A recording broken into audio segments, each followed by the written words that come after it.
د لوی څښتن تعالی په نامه سلامونه ستړي مسئ د بلخ ملي تلویزیون قدرمنو لیدونکو د دې مهال خبرونو ته مو زه عبدالرحمن عاطف هرکلی کوم. د بلخ ولایت د تخنیکي او مسلکي زده کړو د انسټیټیوټونو 1000 تنو محصلینو د یوې سیالۍ په ترڅ کې د امارت پیژندنې په ازموینه کې ګډون وکړ. د دغه بنسټ مسؤلین وایي چې د سیالۍ په لاره اچولو څخه موخه د زده کوونکو فکري وده او ذهني پراختیا ده.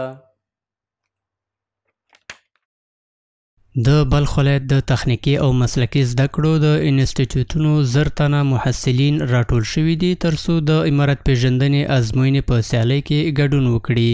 ورته مهال د بلخ ولایت د تخنیکي او مسلکي زده کړو د انسټیټیوټ امیر د دغې برنامې په اړوند معلومات ورکړل او یا د ازموینې ډیره ارزښتمنه وبلله.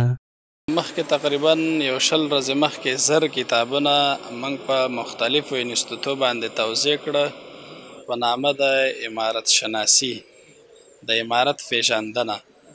نو هغه د زراعت وترنري انسټیټیوټ، انجینري انسټیټیوټ، اکاډمي انسټیټیوټ، اداره او حسابداري انسټیټیوټ، انسټیټیوټ سجادیه او د نفت و ګاز انسټیټیوټ باندې توزیع کړل. نو چې هغه نن د امتحان ورځ وه نو ټولو محصلینو دلته اشتراک کړی په امتحان کې. له بلې خوا د سجادیې تخنیکي او مسلکي زده کړو انسټیټیوټ او د بلخ د نفتو او ګازو امیرینو دغه ډول پروګرامونه د زده کوونکو د اندونو په پراختیا کې ډیر مهم یادوي چې ورسره به د ځوانانو ترمنځ د مطالعې کلتور هم دود شي. نو دا پروګرامونه ډیر موثر دي، مفید دي، ځکه هر ځوان د افغانستان هر اتباع باید د خپل د نظام د خپل د مشرانو هغه بیکګراوند هغه تاریخچه باندې باید معلومات حاصل کړي. نو دا پروګرام ډیر ښه ده. ټول ځوانان کولی چې د افغانستان اسلامي امارت د ټولو رهبري غړو په هکله او د ټول د دې پروګرام او د دې نظام د جوړېدو چې په کوم کال کې جوړ شوی ده څنګه منځته راغلی ده په دې باره کې معلومات حاصل کړي. دا ډیر موثر و مفید ده. ماهیت کتاب به خاطر شناختن فرهنگ ورزش‌های یک کشور بدون شک تاثیراتی به سزای خودش داره. از اینکه نظام امروزی افغانستان نظام امارت اسلامی هست و امارت اسلامی حاکم کلی کشور است، باید هر شهروند کشور با تمام خصوصیات نظام امارت اسلامی آگاه باشه. له دې سره په دغه ازموینه کې یو شمېر ګډونوال د اسلامي امارت پیژندنې د زده کړیزو فرصتونو رامنځته کولو د ځوانانو د فکري ودې او د اسلامي امارت د مشرانو د پیژندلو په موخه یاد پروګرامونه غوره او لازم بولي. دا کوم کتاب چې موږ ته راکړی شوی و د امارت پیژندنه یعنی امارت شناسي و، ډېر ګټور مسایل پکې ذکر شوي وو او خلک دا ډېر ګټور تمامېږي چې خلک باید خپل مشران وپېژني او خلک پوه شي چې دا نظام څنګه راغلی، په کوم تاریخ راغلی، کوم کسانو راوستی او څه راغلی او په کوم سختیو راغلی. وقتی که من کتاب دیدم مطالعه کردم بالاخره دیدم که معلوماتایی بود که واقعا برای من ارزشمند بود و اصلا برای ما حالا توایف از اینا و یا توفیه از اینا مهم نیست. معلوماتی که ما حاصل کردم بسیار مفید بود برای من. تاثیرش خوب است، تاثیر مثبت داره چون به خاطر که همچین برنامه‌های فرهنگی خب این باعث از این میشه که کسایی که چی هست ارتباطش حکومت خوب شود و از این باعث از این میشه که جوانان ما روشن شود و با حکومت ارتباط خوب داشته باشن. د یادولو وړ ده چې دغه ازموینه به د بلخ ولایت په ټولو ښوونځیو کې د یاد ولایت د پوهنې او اطلاعاتو کلتور ریاستونو له لورې په راتلونکو ورځو کې په لاره واچول شي. د مزار شریف ښاروالۍ د نهمې ناحیې مسؤلین وایي چې د 1403 لمریز کال له پیله تر اوسه پورې نږدې 5.5 میلیونه افغانۍ عواید راټول کړي دي. د دوی په خبره چې یاد عواید یې د صفایي، جواز لیکونو، جایدادونو د کرایو او د ځینو نورو عوایدي سرچینو له درکه راټولې او د اسلامي امارت خزانې ته سپارلې دي. د مزار شریف ښاروالۍ د هدایت پر اساس د ښار د ټولو ناحیو مسؤلینو په خپلو اړوندو سیمو کې له استوګنیزو کورونو او امارتي تاسیساتو څخه څارنه پیل کړه. ورته مهال د نهمې ناحیې امیر وویل چې د دوی د څارنې ټیم هره ورځ له استوګنیزو کورونو او امارتي تاسیساتو څخه څارنه کوي چې تر دې مهاله یې څه باندې 3000 کورونه او دولتي تاسیسات ثبت کړي دي.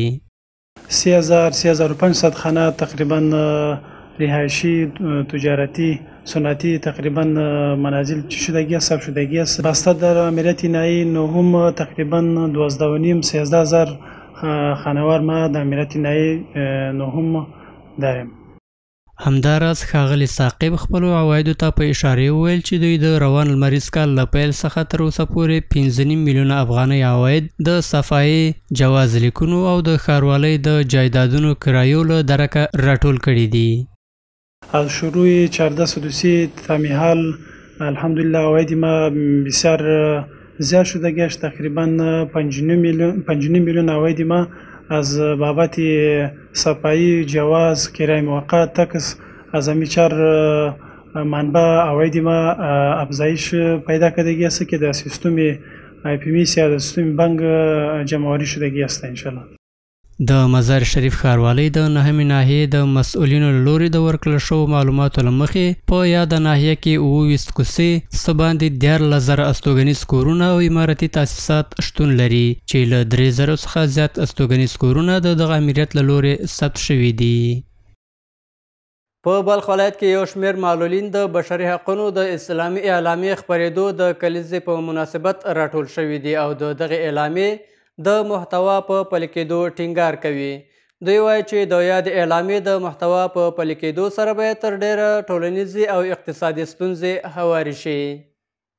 په بلخ ولایت کې دغه معلولین د اسلامي امارت له مسؤلینو څخه غواړي ترڅو د دوی د ستونزو د حل او د نیمګړتیاوو د له منځه وړلو په برخه کې جدي اقدامات ترسره کړي.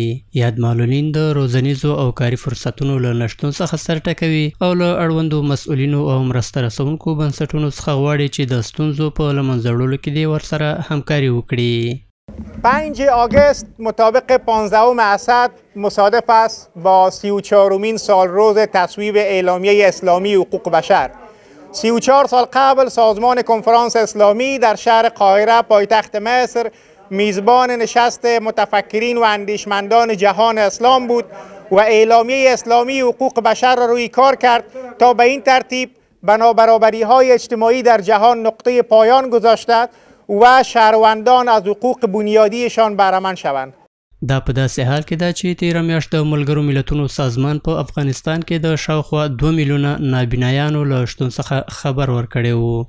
پیام ما به ملت شریف افغانستانی است که همیشه در راستای رفتار و کردار به معلولین دیدگاه مثبت داشته باشند و همیشه به عنوان برادر و برابر بپندارند. ما خواهریم همی هستیم که ملت اولویت قرار دهد. در هر کمک و هر گپایی که از ملت توان داره. حداقل ما سواد داریم، توانایی داریم. د یاد سازمان په خبره که دغو نابینایانو ته په معیاري توګه روغتیایي خدمتونه وړاندې شي نو د 80 سلنه نابینایانو د بیا ځلې روغېدو امکان شته. د بلخ ملي تلویزیون قدرمنو لیدونکو دا د دې مهال خبرونه تر بیا ښه وخت د الله په امان.